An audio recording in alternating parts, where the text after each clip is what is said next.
எதுவுமே தெரியாத மாதிரி. இத்தனை நாளா எனக்கு எதிரா நீ செயல்பட்டுள்ள காரியங்கள் இப்ப எல்லாமே எனக்கு தெரிஞ்சு போச்சு. தெரிஞ்சு என்ன பண்ண போற? பண்ணுவேன் தேவராஜ், ஏதாவது பண்ணுவேன். லாயர் சார், அந்த தேவராஜ் இல்ல இப்ப நான் ஒரு தோப்பு. நீ தோப்பாயிரு இல்ல காடாயிரு, அந்த காடு ஒரு நாள் பத்திக்கிட்டு எரியும். அதையும் நான் பார்க்கிறேன். சத்தியமூர்த்தி, தப்பு தப்பு, சத்தியமில்லாத மூர்த்தி. நீ யாருன்னு ஒரு நாளைக்கு இந்த ஊருக்கே காட்டுவேன். தேவராஜ், அது எப்பவுமே நடக்காது. நான் எப்பவுமே ஜெயிக்கிறதுக்கு பிறந்தவன். உலகத்தையே ஜெயிச்ச பல மாவீரர்கள் தோத்ததை படிச்சவன். நீ ஏட்டு சுரக்காய். தீ சுடும், அறிவு சுடாது, அழிச்சிடும். அதையும் தான் பார்த்துருவோமே. ஒண்ணு நீ இருக்கணும், இல்ல நான் இருக்கணும். நான் எப்பவும் இருப்பேன் மக்களோட மனசுல. ஓ தேவராஜ், என்ன சீண்டாத. அதே தான் நானும் சொல்றேன். உன்ன மாதிரி என்னையும் மாத்த நினைக்காத தேவராஜ். போ போ. இனிமே நான் உன்னை நிம்மதியா இருக்க விட மாட்டேன். இதையே நான் உனக்கு சொன்னதா வச்சுக்க.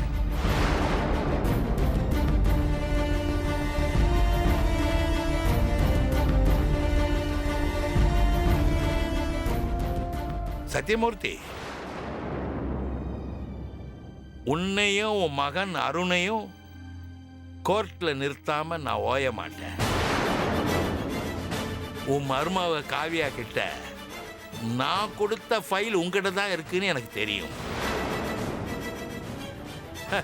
உன்னை காப்பாத்துறதுக்காக அவ வாயை திறக்கல. அவளே வந்து அந்த ஃபைலை உங்ககிட்ட கொடுத்து உன் பேர்லயும் உன் மகன் பேர்லயும் காவியா போட்ட கேஸையும் வாபஸ் வாங்கினது எல்லாம் எனக்கு தெரியும்.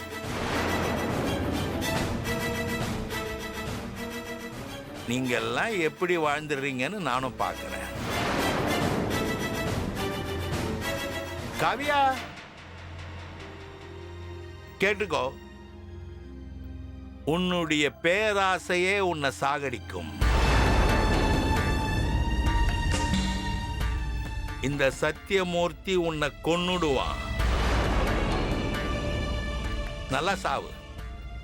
நீலாம் சாக வேண்டியவதான். தேவராஜ், நீ காவ்யாக்கு இப்படி ஏதாவது பண்ண, மறுபடியும் உனக்கு ஜெயில் தான். பார்க்கிறேன். பார்க்கறான்.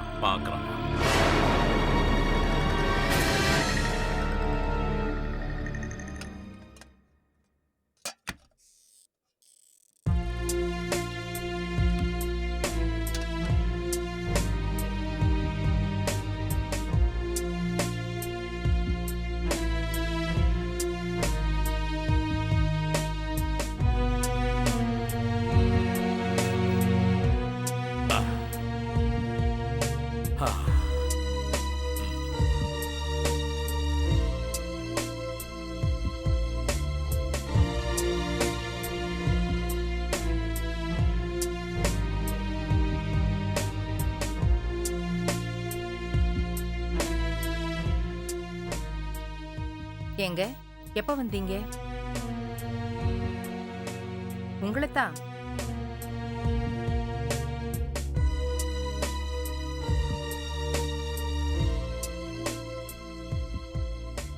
ஏன் ஒரு மாதிரியா இருக்கீங்க? ஒண்ணும் இல்ல லட்சுமி. இல்ல, ஏதோ நடந்திருக்கு. உங்க கண்ணே சொல்லுதே. என்னாச்சுன்னு சொல்லுங்க. குடிக்க கொஞ்சம் தண்ணி கொண்டா லட்சுமி.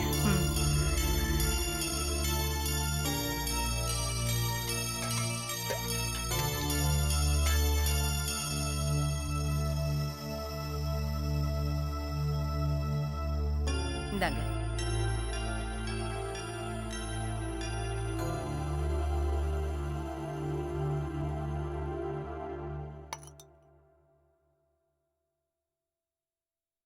சத்தியமூர்த்தியை பார்த்தேன்.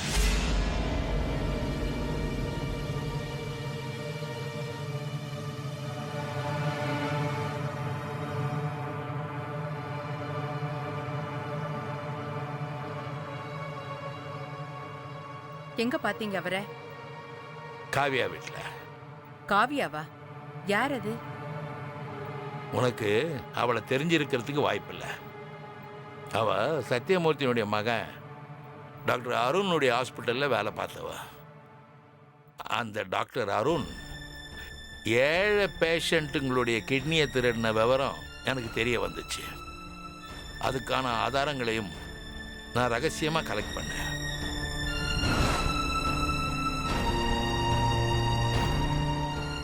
அவ அருணுடைய ஹாஸ்பிட்டலில் தான் ஒர்க் பண்ணிட்டு இருந்தா.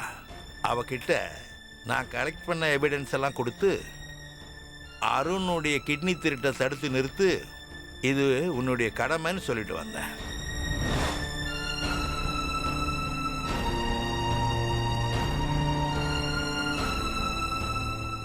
அதுக்கு பிறகு நானும் அந்த விஷயத்தை விட்டுட்டேன். காவியா ஹாஸ்பிட்டல் பேர்ல ஏதோ கேஸ் போட்டிருக்கான்னு தகவல் தெரிஞ்சது.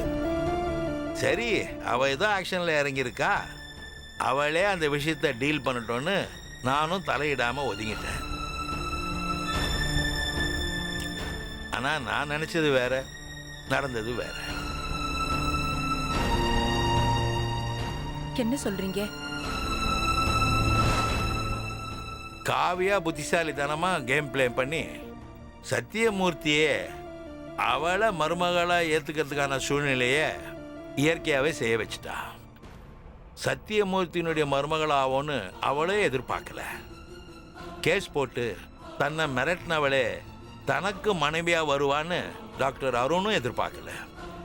இதெல்லாம் சட்டம் தன் சட்டப்பையில் இருக்கிற மமதையில திரிகிற அந்த சத்தியமூர்த்தியுடைய திட்டம்.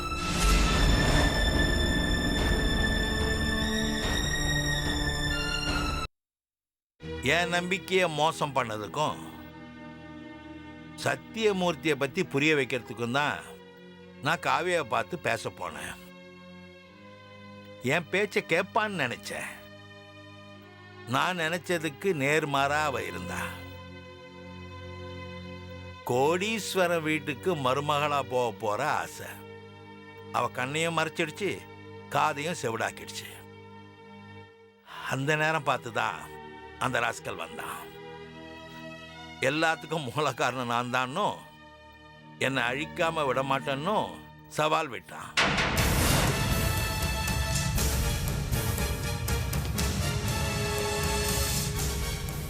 பதிலுக்கு நானும் பேசினேன். வாக்குவாதம் முத்திடுச்சு. உன்னால முடிஞ்சதை பார்த்துக்கடா, என்னை அழிக்கிறதுக்கு நீ எடுத்து வைக்கிற ஒவ்வொரு அடியும் உன் அழிவுக்கும் சேர்த்துதான்னு நானும் மிரட்டிட்டு வந்துட்டேன். 2 பேரும் ஒருத்தர் மேல ஒருத்தர் கல்லை எறிய ஆரம்பிச்சிட்டோம். ஏதாவது செய்யணும். வேண்டாங்க, வேண்டாம். அந்த சத்தியமூர்த்தி ஒரு சாக்கடை. அவங்கிட்ட மோதி அந்த சேத்தை நீங்க பூசிக்க போறீங்களா? துஷ்டனை கண்டா தூர விலகன்னு சொல்லுவாங்க. பேர் தான் அந்த ஆளுக்கு சத்தியமூர்த்தி. ஆனா உடம்பு முழுக்க விஷம். அந்த ஆள் ஏதோ பேசிட்டு போறான். பதிலுக்கு பதில்னு நீங்களும் எதுவும் செஞ்சிடாதீங்க. இல்ல லட்சுமி, எல்லாத்துக்கும் ஒரு எல்லை இருக்கு. அந்த எல்லையை தாண்டுனா யுத்தம் தான். ஏன் சகிப்புத்தன்மைய சத்தியமூர்த்தி தப்பா புரிஞ்சுக்கிட்டான். பொறுமைய அவன் பயம்னு நினைச்சுக்கிட்டான். நான் அமைதியா இருக்கிறத அவன் கோழைத்தனம்னு நினைச்சுக்கிட்டான். சட்டம் எப்பவுமே தனக்கு சாதகமாக தான் இருக்கும்.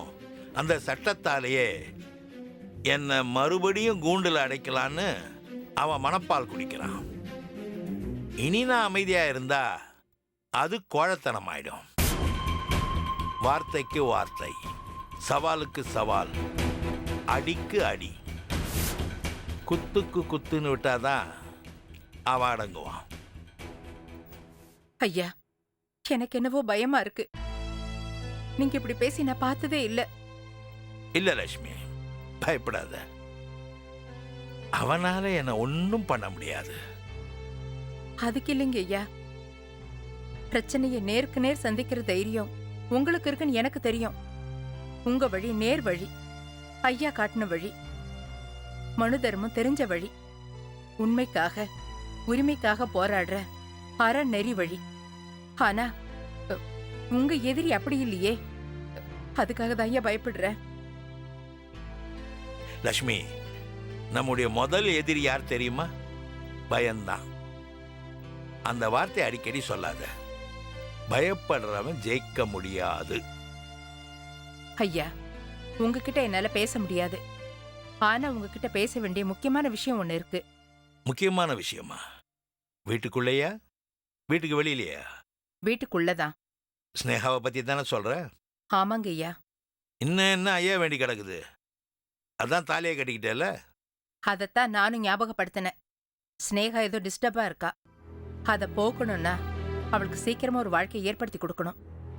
அப்பதான் அவ குடும்பம், அவ வாழ்க்கைன்னு அவ ஒரு கட்டுக்குள்ள வருவா. அதுக்கு உடனே ஒரு ஏற்பாடு பண்ணணுங்க. அததான் செய்யறேன்னு ஏற்கனவே சொல்லிட்டேன் லட்சுமி. சொன்னதோட நிறுத்திடாதீங்க. இன்னைக்கு புது பிரச்சனை சுமந்துட்டு வந்து நிக்கிறீங்க.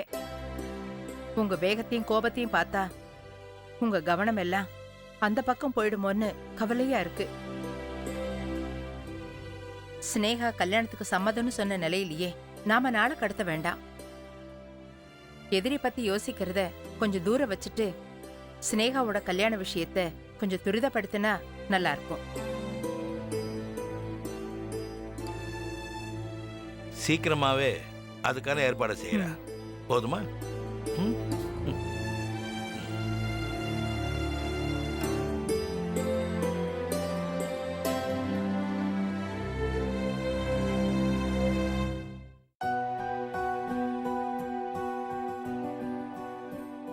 தம்பி, இந்தாங்க. அப்பா இன்னும் வரலையா? இன்னும் வரலீங்க தம்பி. தம்பி, நீங்க காஃபி குடிங்க, இதை நான் தேய்ச்சி தரேன். சரிம்மா.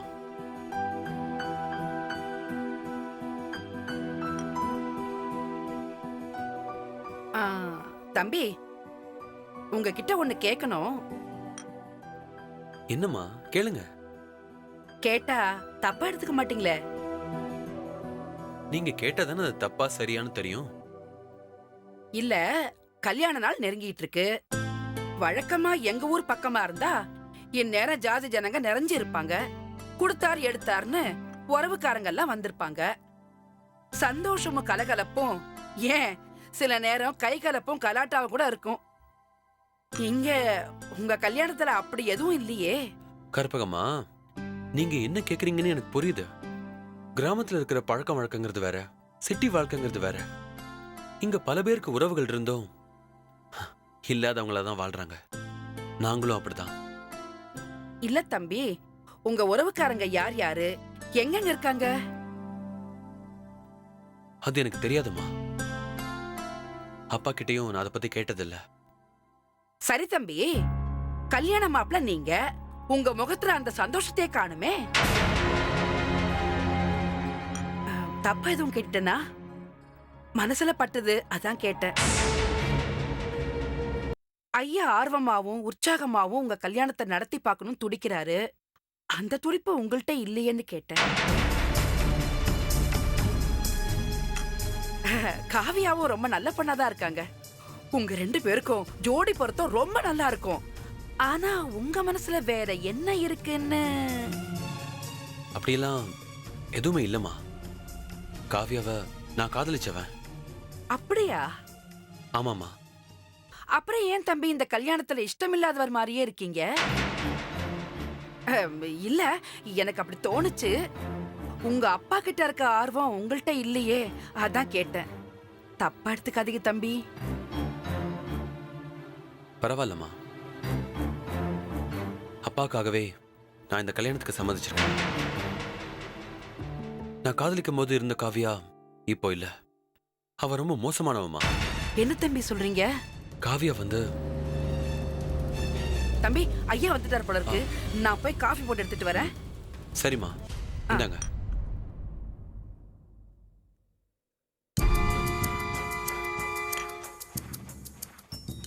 ஏதோ விஷயம் இருக்கு. அதுக்குள்ள இந்த ஆள் வந்துட்டான். இந்த அருண் எடுப்பார் கைப்பிள்ளையா தான் இருக்கான். இவங்கிட்ட நிறைய விஷயங்களை தெரிஞ்சுக்கலாம் போல இருக்கே. அப்பப்ப கேட்டு தெரிஞ்சுப்போம். அப்பா. கற்பகம்மா, ஐயா. காஃபி கொண்டு வாங்க, சூடா இருக்கணும். சரிங்க ஐயா.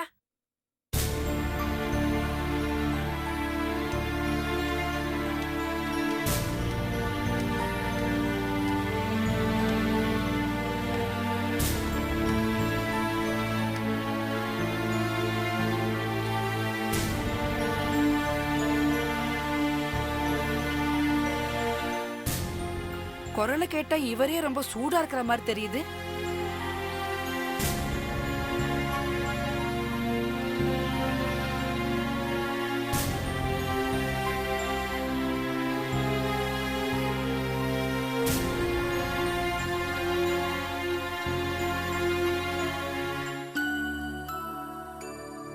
அப்பா,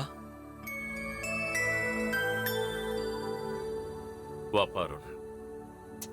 காவியாவை பார்த்து பேசிட்டு வரேன்னு சொன்னீங்க. இப்படி அமைதியா வந்து உட்காந்துட்டீங்க. அவ கோவம் இன்னும் குறையலையா?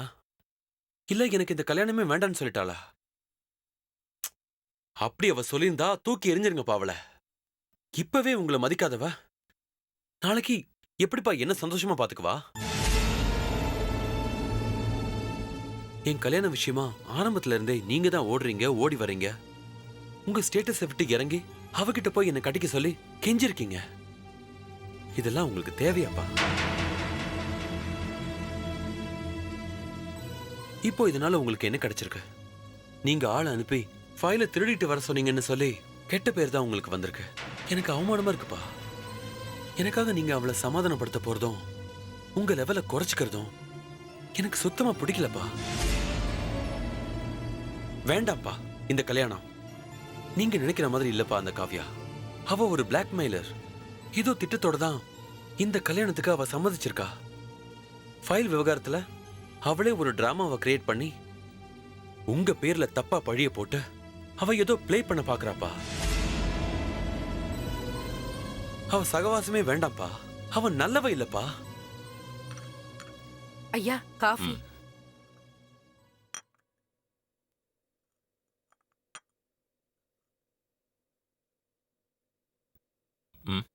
என்னம்மா? இல்ல கப்பு கொடுத்துட்டீங்கன்னா நான் மெதுவா சாப்பிடுவேன். அங்க வைக்கிறேன், நீங்க போங்க. ம். ம்.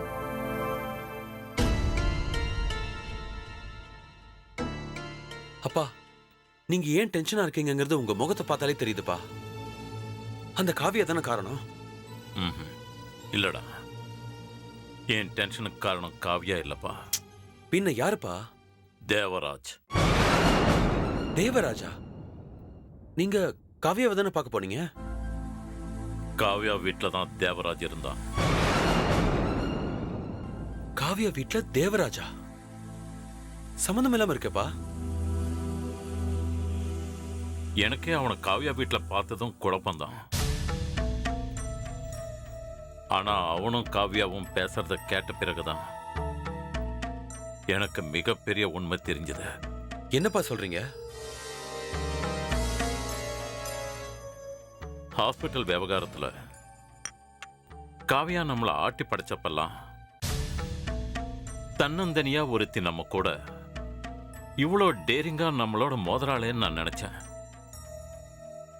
இப்பதான் தெரியுது, காவியாவுக்கு பின்னாடி இருந்த மாஸ்டர் மைண்டு அந்த தேவராஜன். என்னப்பா சொல்றீங்க?